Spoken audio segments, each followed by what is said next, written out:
Christopher. We want to go now to McLean, Virginia, and former Secretary of State Colin Powell. Mr. Secretary, good morning to you.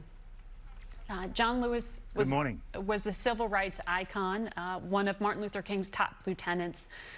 What do you see as his legacy? Well, first of all, I think he was a great man, and he was tough as nails. I mean, he spent his whole adult life fighting these issues and going after racism. And so a man with that kind of bravery built into him is an incredible individual, and he was. And I think what we'll always be remembering is what he did for our nation, what he did for our people. But he was something else also. He was also a very gentle man in many ways. He loved kids. He loved talking to people. And so we had this gentleman of two really forms, one tough as nails, one gentle. And he will always be remembered as an individual who did all he could for America and all he could for African Americans, and not only African Americans now, but anybody else who is considered somewhat different in our country. It's all one country, all one people, and he helped pull that all together. But we still got a long way to go, and I'm sure that's what he would say if he was here today. Well, that was his message when he went, as we showed our viewers just this June, battling stage 4 pancreatic cancer, and he risked his own health in the middle of this pandemic, standing in Black Lives Matter Plaza, that area right in front of the White House. I wonder, do you see the moment and the movement now as the modern incarnation of his work? Is there another John Lewis type figure that needs to emerge?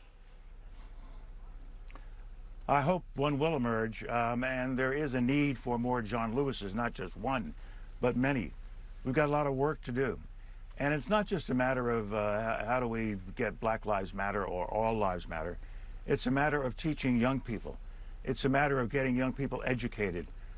Most of my life now is spent on education of young people and helping out my fellow citizens who are on the lower economic scale, and how do we get them up. We have to now move on to new things and not just slogans, and we have to make sure that we are putting everything we can into the needs of our fellow citizens, whatever they may be, whoever they may be, in order to bring them back into the world, into America, and make sure they have the same opportunity that John Lewis wanted all of us to have. But I wonder what you think about the moment that we're in now. John Lewis, when he spoke to my colleague Gayle King before his passing, said what he sees in the streets looks so different. It's much more massive, all-inclusive. There will be no turning back. He was hopeful, and yet the momentum that was there, the calls for police reform, those have since stalled. Are we at a point in this country where we just can't get out of our own way? We are so divided that we can't get to the place John Lewis saw? No, I don't think we're there. I think we are somewhat divided now, but I think we have to keep moving on. I mean, we've come so far in the last 50 years. 60 years ago, when I entered the United States Army, nobody thought I could ever become chairman of the Joint Chiefs of Staff, but I did. And so a lot has happened. We're a much better nation now. We're living better than we did then, but there's more to be done. There are more youngsters that have to be educated. There are more adults that have to be educated. We have to fix the economic system so that every American can have a quality, not only education, but a quality opportunity to have a good life and to make the money necessary to have that kind of good life. So we've got a long way to go. But he put us on the road. He put us on the road. And the last thing we want to do now is say, it isn't going to work. It is going to work. We're America, we're Americans, and we know how to deal with these issues. We've dealt with them on and off for the last 50 years, but we've still got a long way to go. And John Lewis will be replaced by others. There will be others who are coming up. There are many others now who want to be part of the reformation that's going to take place in the United States of America to make it the better place we all want it to be.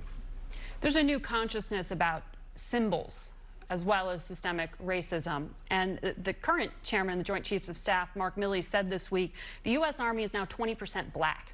And he said, young soldiers who serve on bases named after a Confederate general, quote, can be reminded that that general fought for the institution of slavery that may have enslaved one of their ancestors.